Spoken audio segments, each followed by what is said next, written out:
1 फरवरी 2025 को वित्त मंत्री निर्मला सीतारमण ने पार्लियामेंट में बजट 2025 को पेश किया,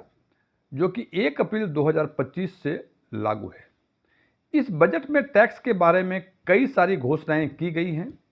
और आम चर्चा जो सोशल मीडिया पे है टैक्स के बारे में, वो केवल ये चल रही हैं कि टैक्स स्लैब की जो लिमिट थी वो बढ़ाकर 12 लाख उन लोगों के लिए जिनकी सैलरी इनकम नहीं है, और जिनकी सैलरी इनकम है उनके लिए 12,75,000 रुपये कर दी गई। जनाब, ये बिल्कुल सच है। लेकिन इस प्रस्ताव में, इस टैक्स के प्रस्ताव में या इस बजट प्रस्ताव में केवल टैक्स के बारे में यही एक मुख्य बिंदु नहीं है, बहुत सारी और भी मुख्य बिंदु हैं। जैसे कि टीडीएस का थ्रेशोल्ड लिमिट में कुछ चेंज आया है। तो आज हम टीडीएस के थ्रेशोल्ड लिमिट के संबंध में जो चेंज आया है उससे कुछ ऐसी पहलुओं के बारे में चर्चा करेंगे जिसकी चर्चाएं सोशल मीडिया पे काफ़ी कम है, लेकिन कॉमन टैक्स पेयर को काफ़ी प्रभावित करता है। मैं डीएम झा, आप देख रहे हैं स्टोन टैक्स पिन। यदि ये वीडियो आपको पसंद आए, इसको लाइक करें, अपने फ्रेंड्स के साथ शेयर करें। टैक्स के बारे में यदि कुछ पूछना हो तो कमेंट बॉक्स में जाके पूछ सकते हैं, मैं जल्द से जल्द इसका जवाब देने की कोशिश करूंगा। और यदि आप इस चैनल पे पहली बार विजिट किए हैं और आप टैक्सेशन के बारे में और म्यूचुअल फंड इन्वेस्टमेंट्स के बारे में या बैंकिंग के बारे में कोई वीडियो देखना चाहते हैं और अभी तक आपने हमारा चैनल सब्सक्राइब नहीं किया है, इसको सब्सक्राइब करें और बगल में जो बेल आइकन है उसको भी पुश करें ताकि हमारे सभी वीडियो की नोटिफिकेशन आपको लगातार मिलती रहे। जैसा कि मैंने पहले चर्चा की कि आज हम चर्चा करेंगे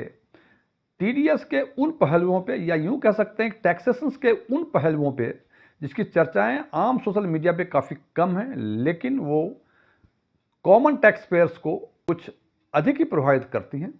और उनमें सबसे इम्पॉर्टेंट है टीडीएस का थ्रेशोल्ड लिमिट उन लोगों के लिए जिनकी इनकम हाउस प्रॉपर्टी से है, या कह सकते हैं जिनका मकान है वो किराए पर लगाए हुए हैं और उनकी इनकम किराए से हो रही है। तो उनके टीडीएस के थ्रेशोल्ड लिमिट में क्या चेंज आया? सामान्य अवस्था में यह कहा जा रहा है कि फाइनेंशियल ईयर 24-25 तक यदि आपकी प्रतिवर्ष हाउस रेंट इनकम 2,40,000 रुपये तक है तो आपको कोई टैक्स या यूं कह लें आपको कोई टीडीएस नहीं कटेगा। और यदि आपकी 2,40,000 रुपये से अधिक की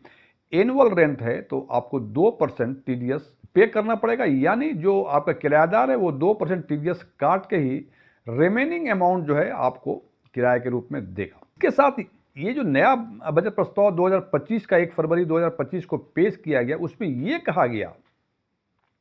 जो जिसकी चर्चाएं सामान्य तौर पे सोशल मीडिया पे हैं, कि 2,40,000 रुपये की जो थ्रेशोल्ड लिमिट थी उसको बढ़ा के 6 लाख रुपए कर दिए गए। इससे ये समझ में कॉमन टैक्स पेयर्स को आ रहा है कि पहले यदि 2,40,000 रुपये के ऊपर होता था तभी टीडीएस करते थे और अब वो सीमा बढ़ा के 6 लाख कर दी गई है। इसका मतलब यदि 6 लाख तक आपकी एनुअल हाउस रेंट इनकम है तो किराएदार आपका कोई भी टीडीएस नहीं काटेगा, आपको पूरे के पूरे किराए आपको मिल जाएंगे। लेकिन जनाब ऐसी बात नहीं है। आज हम चर्चा करें कुछ in the between the lines. जो बजट 2025 का प्रस्ताव आया जो इफेक्टिव है 1 अप्रैल 2025 से, उसमें यह कहा गया है कि 50,000 रुपये प्रति माह रेंट और एनुअल 6 लाख रुपए तक यदि आपकी हाउस रेंट इनकम है तो कोई टीडीएस किराएदार आपका नहीं काटेगा और पूरे के पूरे रेंट मिलेंगे। जनाब, ये बातें समझने में थोड़ी असुविधाएं हो रही हैं, तो इसको हम एक एग्जाम्पल लेकर चर्चा करेंगे जिससे कि हम आपको इसको ठीक ढंग से समझा सकें और आप अपने रियल लाइफ में इसको इंप्लीमेंट कर सकें। हमने माना कि फाइनेंशियल 24-25 के जनवरी, फरवरी और मार्च पूरे 9 के 9 महीने आपके मकान खाली थे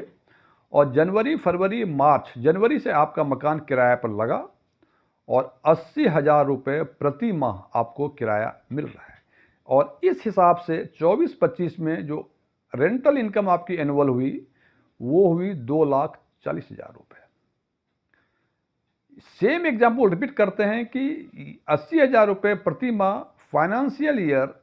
25-26 में भी 3 ही महीने के लिए आपके मकान किराए पर लगे और 25-26 में भी आपकी एनुअल रेंटल इनकम 2,40,000 रुपये हुए। तो इस हिसाब से हम देखते हैं कि 24-25 और 25-26 दोनों ही वित्तीय वर्ष में 2,40,000 रुपये ही आपके हाउस रेंट का इनकम हुआ। लेकिन जनाब 24-25 के व्यवस्था की टैक्स की व्यवस्थाएं के हिसाब से, चूंकि एनुअल हाउस रेंट इनकम आपके 2,40,000 रुपये तक कोई टीडीएस नहीं कटने का व्यवस्था है, इसीलिए आपको 24-25 में कोई भी टीडीएस आपका किराएदार नहीं काटेगा और पूरे के पूरे 2,40,000 रुपये आपको मिल जाएंगे, जो किराएदार आपको प्रति माह के हिसाब से पे करेगा। लेकिन फाइनेंशियल ईयर 25-26 जो कि 1 अप्रैल 2025 से शुरू होता है, और आपने देखा कि जनवरी 2026, फरवरी 2026 और मार्च 2026 में वही 80,000 जो 2025 में थे वही रिपीट हो रहे हैं 2026 में भी, और यहाँ भी आपको 2,40,000 रुपये ही आपको हाउस रेंट इनकम हो रही है। लेकिन जनाब ये व्यवस्थाएं जो बजट 2025 में दी गई हैं, जो लागू हो रही हैं 1 अप्रैल 2025 से, उसकी व्यवस्था के अनुसार यदि आपकी प्रति माह हाउस रेंट इनकम 50,000 रुपये से अधिक है तो आपको 2% का टीडीएस आपको पे करना पड़ेगा, यानी आपका किराएदार 2% टीडीएस काट के रिमेनिंग अमाउंट ही आपको पे करेगा। और इस हिसाब से जनवरी महीने के जो 80,000 किराया होता है उसका 2% 1,600 रुपये काट के वो आपको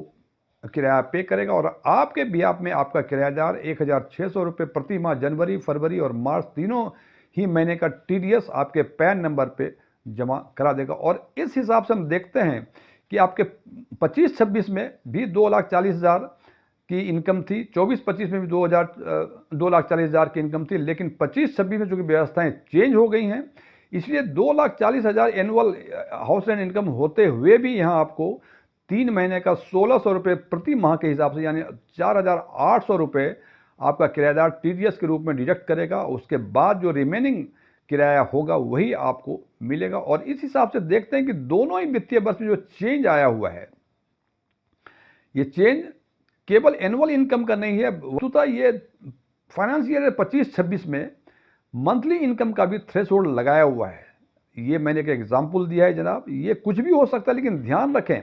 कि 1 अप्रैल 2025 से जिस महीने में आपका किराया 50,000 रुपये से अधिक हो जाएगा, उस महीने के किराए में 2% का टीडीएस किराएदार को काटने का लायबिलिटी है किराएदार को काटने की, और उतना टीडीएस काटने के बाद ही आपको पे करेगा। आशा है इस एग्जाम्पल से जो मैं क्लैरिफाई करना चाह रहा था वो शायद क्लैरिफाई हो गया होगा। इसके बावजूद यदि आपको लगता है इस पर कुछ सवाल उलझे हुए रह गए तो आप कमेंट बॉक्स में आप जाके इसको पूछ सकते हैं, मैं जल्द से जल्द इसको जवाब देने का प्रयास करूंगा। Thank you.